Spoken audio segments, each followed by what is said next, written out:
जम्मुन शेख और अलगू चौधरी की गाढ़ी मित्रता थी। साझे में खेती होती थी, कुछ लेने देने में भी साझा था। एक को दूसरे पर अटल विश्वास था। जम्मुन जब हज करने गए थे तब अपना घर अलगू को सौंप गए थे, और अलगू जब कभी बाहर जाते तो जम्मुन पर अपना घर छोड़ देते थे। उनमें न खान पान का व्यवहार था, न धर्म का नाता, केवल विचार मिलते थे। मित्रता का मूल मंत्र भी तो यही है। इस मित्रता का जन्म उसी समय हुआ था जब दोनों मित्र बालक ही थे और जम्मुन के पूज्य पिता जुमराती उन्हें शिक्षा प्रदान करते थे। अलगू ने गुरु की बहुत सेवा की थी, खूब रकाबियां माची, खूब प्याले धोए। उनका हुक्का एक क्षण के लिए भी विश्राम न लेने पाता था, क्योंकि प्रत्येक चिलम अलगू को आधे घंटे तक किताबों से अलग कर देती थी। अलगू के पिता पुराने विचारों के मनुष्य थे। उन्हें शिक्षा की अपेक्षा गुरु की सेवा शुभूषा पर अधिक विश्वास था। वह कहते थे कि विद्या पढ़ने से नहीं आती, जो कुछ होता है गुरु के आशीर्वाद से। बस गुरु की कृपा दृष्टि चाहिए। अतएव यदि अलगू पर जुमराती शेख के आशीर्वाद अथवा सत्संग का कुछ फल न हुआ तो यह मानकर संतोष कर लेगा कि विद्योपार्जन में उसने यथाशक्ति कोई बात उठा नहीं रखी। विद्या उसके भाग्य में ही न थी तो कैसे आती। मगर जुमराती शेख स्वयं आशीर्वाद के कायल न थे। उन्हें अपने सोटे पर अधिक भरोसा था और उसे सोटे के प्रताप से आज आसपास के गांवों में जुम्मन की पूजा होती थी। उनके लिए रहनर नामे या बैनामे पर कचहरी का मोहर भी कलम न उठा सकता था। हल्के का डाकिया, कांस्टेबल या तहसीलदार का चपरासी सब उनकी कृपा की आकांक्षा रखते थे। अतएव अलगू का मान उनके धन का कारण था, तो जम्मू शेख अपनी अनमोल विद्या से ही सबका आदर पात्र बने थे। जम्मू शेख की एक बूढ़ी खाला मौसी थी। उनके पास कुछ थोड़ी सी मिल्कियत थी, परंतु उसके निकट संबंधियों में कोई न था। जम्मुन ने लंबे चौड़े वादे करके वह मिल्कियत अपने नाम लिखवा ली थी। जब तक दान पत्री की रजिस्ट्री न हुई थी तब तक खाला जान का खूब आदर सत्कार किया गया। उन्हें खूब स्वादिष्ट पदार्थ खिलाए गए। हलवे पुलाव की वर्षा सी हुई। पर रजिस्ट्री की मोहर ने इन खातिरदारियों पर भी मानो मोहर लगा दी थी। जुम्मन की पत्नी करीमन रोटियों के साथ कड़वी बातों के कुछ तेज तीखे सालन भी देने लगी। जम्मू से एक भी निष्ठुर हो गए। आप बेचारी खाला जान को प्रायः नित्य ही ऐसी बातें सुननी पड़ती थी। बुढ़िया ना जाने कब तक जिएगी। 2-3 बीघे उघर क्या दे दिए, मानो मोल ले लिया है। बेघारी दाल के बिना रोटियां नहीं उतरती। जितना रुपए इसके पेट में झोंक चुके उतने में तो गांव मोल ले लेते। कुछ दिन खाला जान ने सुना और सहा, पर ना सहा गया तो जुम्मन से शिकायत की। जुम्मन ने स्थानीय कर्मचारी गृह स्वामी के प्रबंध में दखल देना उचित न समझा। कुछ दिन तक तो और यूं ही रोध होकर काम चलता रहा। अंत में एक दिन खाला ने जुम्मन से कहा, बेटा तुम्हारे साथ मेरा निर्वाह न होगा, तुम मुझे रुपए दे दिया करो, मैं अपना पका खा लूंगी। जुम्मन ने धृष्टता के साथ उत्तर दिया, रुपए क्या यहाँ फलते हैं। खाला ने नम्रता से कहा, मुझे कुछ रूखा सूखा चाहिए भी कि नहीं। जुम्मन ने गंभीर स्वर में जवाब दिया, तो कोई यह थोड़े ही समझा था कि तुम मौत से लड़कर आई हो। खाला बिगड़ गई। उन्होंने पंचायत करने की धमकी दी। जुम्मन हंसे, जिस तरह कोई शिकारी हिरन के जाल की तरफ जाते देखकर मन ही मन में हंसता है। वह बोले, हाँ जरूर पंचायत करो, फैसला हो जाए। मुझे भी यह दिन रात की खटखट पसंद नहीं। पंचायत में जिसकी जीत होगी इस विषय में जुम्मन को कुछ संदेह न था। आसपास के गांवों में ऐसा कौन था जो उसके निग्रहों का ऋणी न हो। ऐसा कौन था जो उसका शत्रु बनाने का साहस कर सके। किसमें इतना बल था जो उसका सामना कर सके। आसमान के फरिश्ते तो पंचायत करने आवेंगे नहीं। इसके बाद कई दिन तक बूढ़ी खाला हाथ में लकड़ी लिए आसपास के गांवों में दौड़ती रही। कमर झुककर कमान हो गई थी। एक एक पग चलना दूभर था, मगर बात आ पड़ी थी, उसका निर्णय करना जरूरी था। बिरला है कोई भला आदमी होगा जिसके सामने बुढ़िया ने दुख के आंसू न बहाए हों। किसी ने तो यूं ही ऊपरी मन से हूं हूं करके टाल दिया और किसी ने इस अन्याय पर जमाने को गालियां दी। कहा, कब्र में पांव लटके हुए हैं, आज मरे कल दूसरा दिन, पर हवस नहीं मानती। अब तुम्हें क्या चाहिए? रोटी खाओ और अल्लाह का नाम लो। तुम्हें अब खेती बाड़ी से क्या काम है? कुछ ऐसे सज्जन भी थे जिन्हें हास्य रस से रसास्वादन का अच्छा अवसर मिला। झुकी हुई कमर, पोपला मुंह, सनके से बाल, इतनी सामग्री एकत्र हो तब हंसी क्यों ना आवे। ऐसे न्यायप्रिय दयालु दीन वात्सल पुरुष बहुत कम थे जिन्होंने उस अबला के दुखड़े को गौर से सुना हो और उसे संतावना दी हो। चारों ओर से घूम घुमाकर बेचारी अलगू चौधरी के पास आई, लाठी पटक दी और दम लेकर बोली, बेटा तुम भी दम भर के लिए मेरे पंचायत में चले आना। अलगू, मुझे बुलाकर क्या करोगी? कई गांव के आदमी तो आवेंगे ही। खाला, अपनी विपत तो सबके आगे रो आई, अब आने न आने का अख्तियार उनको है। अलगू, यूं आने को आ जाऊंगा मगर पंचायत में मुंह ना खोलूंगा। खाला, क्यों बेटा? अलगू, अब इसका जवाब क्या दूं? अपनी खुशी। जुम्मन मेरा पुराना मित्र है, उससे बिगाड़ नहीं कर सकता। खाला, बेटा क्या बिगाड़ के डर से ईमान की बात ना कहोगे? हमारे सोए हुए धर्म ज्ञान की सारी संपत्ति लुट जाए तो उसे खबर नहीं होती, परंतु ललकार सुनकर वह सचेत हो जाता है, फिर उसे कोई जीत नहीं सकता।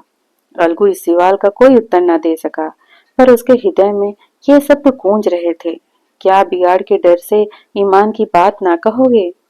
संध्या के समय एक पेड़ के नीचे पंचायत बैठी।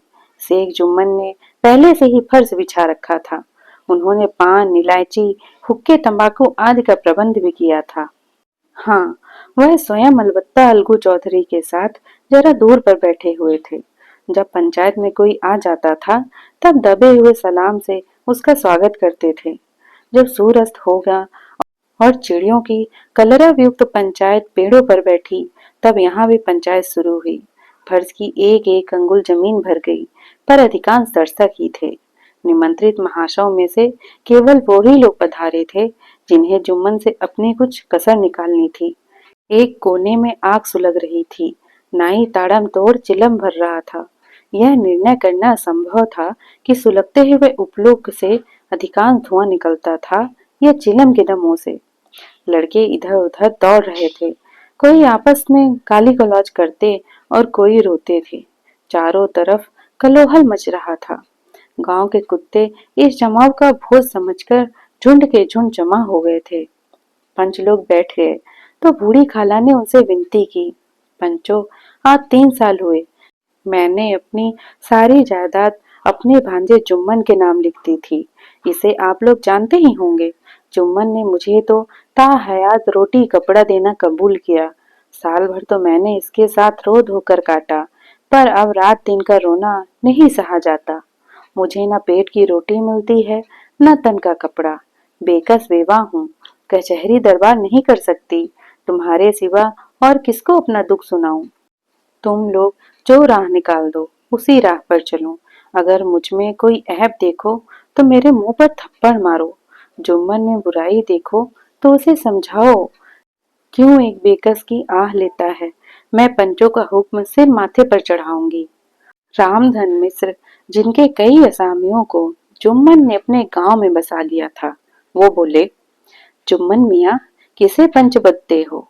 अभी इसका निपटारा कर लो, फिर जो पंच कहेंगे वही मानना पड़ेगा। जुम्मन को इस समय सदस्यों में विशेषकर वही दीख पड़े जिनसे किसी न किसी कारण उनका वैमनस्य था। जुम्मन बोले, पंचों का हुक्म अल्लाह का हुक्म है। खाला जान जिसे चाहे उसे बदें, मुझे कोई ऊर्ज नहीं। खाला ने चिल्लाकर कहा, अरे अल्लाह के बंदे, पंचों का नाम क्यों नहीं बता देता? कुछ मुझे भी तो मालूम हो।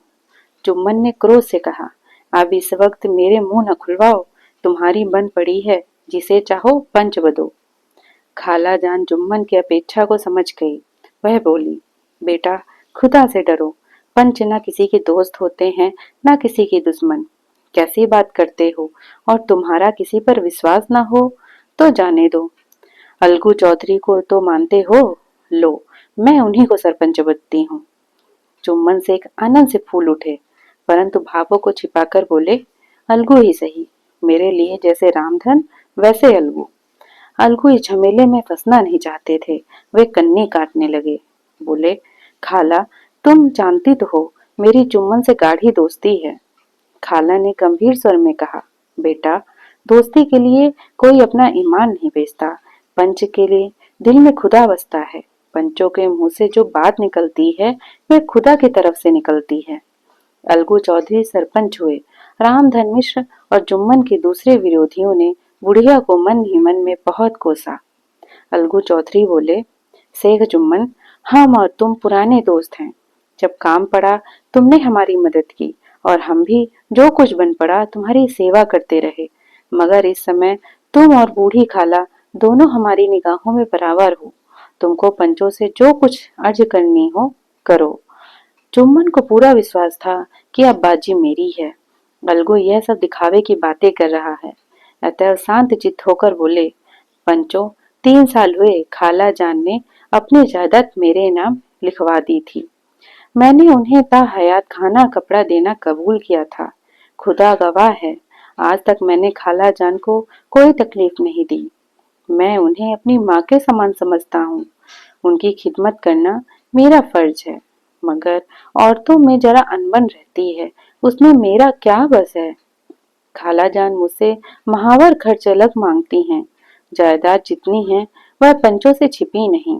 उससे इतना मुनाफा नहीं होता कि महावर खर्च दे सकूं। इसके अलावा हिब्बा नामे में महावर के खर्च का कोई जिक्र नहीं। नहीं तो मैं भूलकर भी इस झमेले में ना पड़ता। बस मुझे यही कहना है, आइंदा पंचों का अख्तियार है, जो फैसला चाहें करें। अलगू चौधरी को हमेशा कचहरी से काम पड़ता था, अतः वो पूरा कानूनी आदमी था। उसने जुम्मन से जिरह शुरू की। एक एक प्रश्न जुम्मन के हृदय पर हथौड़े की चोट की तरह पड़ता था। रामधन मिश्र इस प्रश्नों पर मुग्ध हुए जाते थे। जुम्मन चकित थे कि अलगू को क्या हो गया है। अभी अलगू मेरे साथ बैठा हुआ कैसी कैसी बातें कर रहा था। इतनी ही देर में ऐसी काया पलट हो गई कि मेरी जड़ खूरने में तुला हुआ है। न मालूम कब की कसर यह निकाल रहा है। क्या इतने दिनों की दोस्ती कुछ भी काम ना आवेगी। जुम्मन शेख तो इसी संकल्प विकल्प में पड़े हुए थे। कितने में अलगू ने फैसला सुनाया। जुम्मन शेख, पंचों ने इस मामले पर विचार किया। उन्हें यह नीति संगत मालूम होता है कि खाला जान को महावर खर्च दिया जाए। हमारा विचार है कि खाला की जायदाद से इतना मुनाफा अवश्य होता है कि महावर खर्च दिया जा सके। बस यही हमारा फैसला है। अगर जुम्मन को खर्च देना मंजूर न हो तो हिब्बानामा रद्द समझा जाए। यह फैसला सुनते ही जुम्मन सन्नाटे में आ गया। जो अपना मित्र हो वह शत्रु का व्यवहार करे और गले में छुरी फेरे, इसे समय की हेर फेर के सिवा और क्या कहें। जिस पर पूरा भरोसा था उसने समय पड़ने पर धोखा दे दिया। ऐसे ही अवसरों पर झूठे सच्चे मित्रों की परीक्षा की जाती है। यही कलयुगी की दोस्ती है। अगर लोग ऐसे कपटी धोखेबाज न होते तो देश में आपत्तियों का प्रकोप क्यों होता। यह हैजा प्लेग आदि विविधियों दुष्कर्मों के ही दंड हैं। मगर रामधन मिश्र और अन्य पंच अलगू चौधरी की इस नीतिपरायणता की प्रशंसा जी खोलकर कर रहे थे। वो कहते थे, इसका नाम पंचायत है। दूध का दूध और पानी का पानी कर दिया। दोस्ती दोस्ती की जगह, किंतु धर्म का पालन करना मुख्य है। ऐसी सत्यवादियों के बल पर पृथ्वी ठहरी है, नहीं तो कब की रसातल में चली जाती। इस फैसले से अलगू और जुम्मन की दोस्ती की जड़ हिला दी थी। अब वे साथ साथ बातें करते नहीं दिखाई देते। इतना पुराना मित्रता रूपी वृक्ष सत्य के एक झोंका भी न सह सका।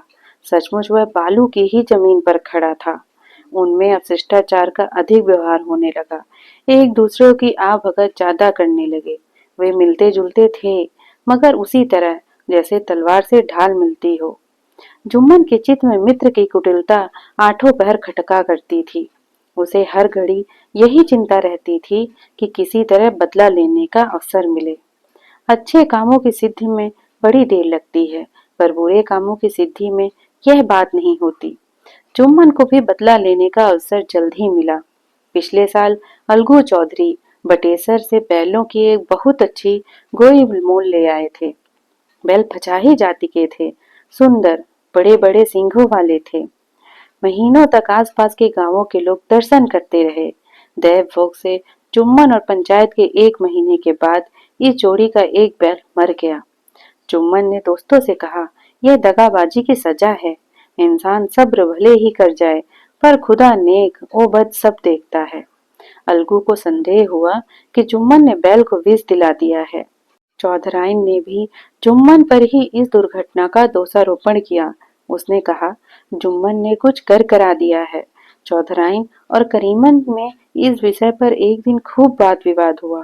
दोनों देवियों ने शब्द बाहुल्य की नदी बहा दी। व्यंग, वक्रोक्ति, अन्योक्ति और उपमा आदि अलंकारों में बात हुई। जुम्मन ने किसी तरह शांति स्थापित की। उन्होंने अपनी पत्नी को डांट डपट कर समझा दिया। वह उसे उस रणभूमि से हटा भी ले गए। इधर अलगू चौधरी ने समझाने बुझाने का काम अपने तर्कपूर्ण सोच से लिया। अब अकेला बैल किस काम का। उसका जोड़ा बहुत ढूंढा गया, पर ना मिला। निदान यह सलाह ठहरी कि इसे बेच डालना चाहिए। गांव में एक समझू साहू थे। वह इक्का गाड़ी हाँकते थे। गांव के गुड़ घी लाद कर मंडी ले जाते। मंडी से तेल नमक भर लाते और गांव में बेचते। इस बैल पर उनका मन लहराया। उन्होंने सोचा, यह बैल हाथ लग गए तो दिन भर में बेखटके 3 खेप हों। आजकल तो एक खेप में लाले पड़े रहते हैं। बैल देखा, गाड़ी में दौड़ाया, बाल भौरी की पहचान कराई, मोल तोल किया और उसे लाकर द्वार पर बांध दिया। 1 महीने में दाम चुकाने का वादा ठहरा। चौधरी को भी गरज थी ही, घाटे की परवाह न की। समझू साहू ने नया बैल पाया तो लगे उसे रगेदने। वह दिन में 3-3, 4-4 खेपे करने लगे। ना चारे की फिक्र थी, ना पानी की, बस खेपों से काम था। मंडी ले गए, वहां कुछ सूखा भूसा सामने डाल दिया। बेचारा जानवर अभी दम भी न ले पाया था कि फिर जोत दिया। अलगू चौधरी के घर था तो चैन की बंसी बजती थी। बैल राम छठे छमाहे कभी बहली में जोते जाते थे। खूब उछलते कूदते और कोसों तक दौड़ते चले जाते थे। वहां बैल राम का रातिब था। साफ पानी, डली हुई अरहर की दाल और भूसे के साथ खली, और यही नहीं, कभी कभी घी का स्वाद भी चखने को मिल जाता था। शाम सवेरे एक आदमी खरहरी करता, पोंछता और सहलाता था। कहाँ वहां सुख चैन और कहाँ यहाँ 8 पहर की खपत। महीने भर में वह पिससा गया। इक्के का जुआं देखते ही उसका लहू सूख जाता था। एक एक पग चलना दूभर था। हड्डियां निकल आई थी, पर था वह पानीदार। मार की बर्दाश्त न थी। एक दिन चौथी खेप में साहू जी ने दूना बोझ लादा। दिन भर का थका जानवर पैर न उठते थे, पर साहू जी कोड़े फटकारने लगे। बस फिर क्या था। बैल कलेजा तोड़कर चला। कुछ दूर दौड़ा और चाहा कि जरा दम ले लूं, पर साहू जी को जल्द पहुंचने की फिक्र थी। अतएव उन्होंने कई कोड़े बड़ी निर्दयता से फटकारे। बैल ने एक बार फिर जोर लगाया, पर अब की बार शक्ति ने जवाब दे दिया। वह धरती पर गिर पड़ा और ऐसा गिरा कि फिर न उठा। साहू जी ने बहुत पीटा, टांग पकड़कर खींचा, नथनों में लकड़ी घुसा दी, पर कहीं मृतक भी उठ सकता है। तब साहू जी को कुछ शक हुआ। उन्होंने बैल को गौर से देखा, खोलकर अलग किया और सोचने लगे कि गाड़ी कैसे घर पहुंचे। बहुत चीखे चिल्लाए, पर देहात का रास्ता बच्चों की आंख की तरह सांझ होते ही बंद हो जाता है। कोई नजर न आया। आसपास कोई गांव भी न था। मारे क्रोध के उन्होंने मरे हुए बैल पर आए और दुर्रे लगाए और कोसने लगे। अभागे, तुझे मरना ही था तो घर पहुंचकर मरता। ससुरा बीच रास्ते में ही मर रहा। अब गाड़ी कौन खींचे। इस तरह साहू जी खूब जले भुने कई बोरे गुड़ और कई पीपे घी उन्होंने बेचे थे। 200-250 रुपए कमर में बंधे थे। इसके सिवा गाड़ी पर कई बोरे नमक के थे। अतएव छोड़कर जा भी ना सकते थे। लाचार बेचारे गाड़ी पर ही लेट गए। वही रत जगह करने की ठान ली। फिर हुक्का पिया। इस तरह साहू जी आधी रात तक नींद को बहलाते रहे। अपनी जान में तो वह जागते ही रहे, पर पांव फटते ही जो नींद टूटी, वह कमर का हाथ रखा तो थैली गायब। घबराकर इधर उधर देखा तो कई कनस्तर तिल भी गायब थे। अफसोस में बेचारे ने सिर पीट लिया और पछाड़ खाने लगा। प्रातःकाल रोते बिलखते घर पहुंचे। सहुआइन ने जब यह बुरी सुनावनी सुनी तो पहले तो रोई, फिर अलगू चौधरी को गालियां देने लगी। निगोड़े ने ऐसा कुलच्छनी बैल दिया कि जन्म भर की कमाई लुट गई। इस घटना को कई महीने बीत गए। अलगू जब अपने बैल के दाम मांगते तब साहू और सहुआइन दोनों ही झल्लाए हुए कुत्ते की तरह चढ़ बैठते और अंड बंड बगने लगते। वाह, यह तो सारे जन की कमाई लुट गई, सत्यानाश हो गया, इन्हें दामों की पड़ी है। मुर्दा बैल दिया था, उस पर दाम मांगने चले हैं। आंखों में धूल झोंक दी। सत्यानाशी बैल गले बांध दिया। हमें निरा पोंगा ही समझ लिया है। हम भी बनिया के बच्चे हैं, ऐसे बुद्धू कहीं और होंगे। पहले जाकर किसी गड्ढे में मुंह धो आओ, तब दाम लेना। ना जी मानते हो तो हमारा बैल खोल ले जाओ, महीने भर के बदले 2 महीने जोत लो, और क्या लोगे। चौधरी के अशुभ चिंतकों की कमी न थी। ऐसे अवसरों पर वे भी एकत्र हो जाते और साहू के बर्राने की पुष्टि करते, परंतु 150 रुपए से इस तरह हाथ धो लेना आसान न था। एक बार वह भी गर्म पड़े। साहू जी बिगड़कर लाठी ढूंढने घर पे चले गए। अब सहुआइन ने मैदान लिया। प्रश्नोत्तर होते होते हाथापाई की नौबत आ पहुंची। सहुआइन ने घर में घुसकर किवाड़ बंद कर लिया। शोरगुल सुनकर गांव के भले मानस जमा हो गए। उन्होंने दोनों का समझाया। साहू जी को दिलासा देकर घर से निकाला। वह परामर्श देने लगे कि इस तरह से काम ना चलेगा, पंचायत कर लो, जो कुछ तय हो जाए उसे स्वीकार कर लो। साहू जी राजी हो गए। अलगू ने भी हामी भर ली। पंचायत की तैयारियां होने लगी। दोनों पक्षों ने अपने अपने दल बनाने शुरू किए। इसके बाद तीसरे दिन उसी वृक्ष के नीचे पंचायत बैठी। वही संध्या का समय था। खेतों में कौवे पंचायत कर रहे थे। विवादग्रस्त विषय था यह कि मटर की फलियां पर उनका कोई सतत्व है या नहीं, और जब तक यह प्रश्न हल न हो जाए तब तक वे रखवाले की पुकार पर अपनी अप्रसन्नता प्रकट करना आवश्यक समझते थे। पेड़ की डालियों पर बैठे शुक्र मंडलियों में यह प्रश्न छिड़ा हुआ था कि मनुष्यों को उन्हें बेमुरावत कहने का क्या अधिकार है, जब उन्हें स्वयं अपने मित्रों से दगा करने में भी संकोच नहीं होता। पंचायत बैठ गई तो रामधन मिश्र ने कहा, अब देरी क्या है, पंचों का चुनाव हो जाना चाहिए। बोलो चौधरी, किस किस को पंच बदते हो। अलगू ने दीन भाव से कहा, समझू साहू ही चुन ले। समझू खड़े हुए और अकड़ कर बोले, मेरी ओर से जुम्मन शेख। जुम्मन का नाम सुनते ही अलगू चौधरी का कलेजा धक धक करने लगा, मानो किसी ने अचानक थप्पड़ मार दिए हों। रामधन अलगू के मित्र थे। वह बात को ताड़ गए। पूछा, क्यों चौधरी, तुम्हें कोई उर्ज तो नहीं। चौधरी ने निराश होकर कहा, नहीं, मुझे क्या उर्ज होगा। अपना उत्तरदायित्व का ज्ञान बहुधा हमारे संकुचित व्यवहारों को सुधारक होता है। जब हम राह भूलकर भटकने लगते हैं तब यही ज्ञान हमारे विश्वसनीय पथ प्रदर्शक बन जाता है। पत्र संपादक अपने शांति कुटी में बैठा हुआ अपने दृढ़ता और स्वतंत्रता के साथ अपने प्रबल लेखनी से मंत्रिमंडल पर आक्रमण करता है, परंतु ऐसे अवसर आते हैं जब वह स्वयं मंत्रिमंडली में सम्मिलित होता है। मंडल के भवन में पग धरते ही उसकी लेखनी कितनी मर्मज्ञ, कितनी विचारशील, कितनी न्यायपरायण हो जाती है। इसका कारण उत्तरदायित्व का ज्ञान है।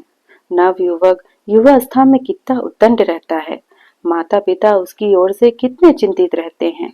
वे उसे कुल कलंक समझते हैं, परंतु थोड़े ही समय में परिवार का बोझ सिर पर पड़ते ही वह अव्यवस्थित चित्त उन्मत्त युवक कितना धैर्यशील, कितना चिंतित हो जाता है। वह भी उत्तरदायित्व का ज्ञान का फल है।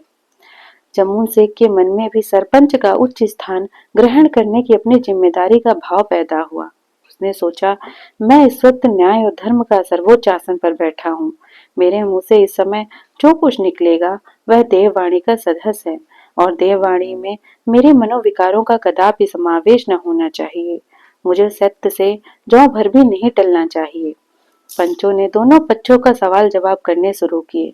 बहुत देर तक दोनों दल अपने अपने पक्ष का समर्थन करते रहे। इस विषय में तो सब सहमत थे कि समझू का बैल का मूल्य देना चाहिए, परंतु दो महाशय इस कारण रियायत करना चाहते थे कि बैल के मर जाने से समझू को हानि हुई, जिसके प्रतिकूल दो सभ्य मूल के अतिरिक्त समझू को दंड भी देना चाहते थे, जिससे फिर किसी को पशुओं के साथ ऐसी निर्दयता करने में साहस न हो।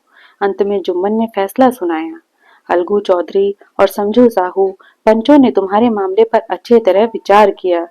समझू को उचित है कि बैल का पूरा दाम दें। जिस वक्त उन्होंने बैल लिया उसे कोई बीमारी न थी। अगर उसी समय दाम दे दिए जाते तो आज समझू उसे फेर लेने का आग्रह न करते। बैल की मृत्यु केवल इस कारण हुई कि उससे बड़ा कठिन परिश्रम लिया गया और उसे दाने चारे का कोई अच्छा प्रबंध न किया गया। रामधन मिश्र बोले, समझू ने बैल को जानबूझकर मारा है, अतएव उससे दंड लेना चाहिए। जमुन बोले, यह दूसरा सवाल है, हमको इससे कोई मतलब नहीं। झगड़ू साहू ने कहा, समझू के साथ कुछ रियायत होनी चाहिए। जुम्मन बोले, यह अलगू चौधरी की इच्छा पर निर्भर है, यह रियायत करें तो उनकी भलमानसी। अलगू चौधरी फूले न समाये, उठ खड़े हुए और जोर से बोले, पंच परमेश्वर की जय। इसके साथ ही चारों ओर प्रतिध्वनि हुई, पंच परमेश्वर की जय। प्रत्येक मनुष्य जुम्मन की नीति को सराहता था। इसे कहते हैं न्याय। यह मनुष्य का काम नहीं, पंच में परमेश्वर वास करते हैं, यह उन्हीं की महिमा है। पंच के सामने खोटे को कौन खरा कह सकता है। थोड़ी देर बाद जुम्मन अलगू के पास आए और उनके गले लिपट कर बोले, भैया, जब मैं तुमने मेरी पंचायत की तब से मैं तुम्हारे प्राणघातक शत्रु बन गया था, पर आज मुझे ज्ञात हुआ कि पंच के पद पर बैठकर न कोई किसी का दोस्त होता है न दुश्मन। न्याय के सिवा उसे कुछ और नहीं सोचता। आज मुझे विश्वास हो गया है कि पंच की जवान में खुदा बोलता है। अलगू रोने लगे। इस पानी से दोनों के दिलों का मैल धुल गया। मृतता की मुरझाई हुई लता फिर हरी हो गई। दोस्तों, आपको यह कहानी कैसी लगी कमेंट करके जरूर बताइएगा और ऐसी ही कहानी के लिए सब्सक्राइब करें मेरे यूट्यूब चैनल को और फॉलो करें फेसबुक पेज को। धन्यवाद।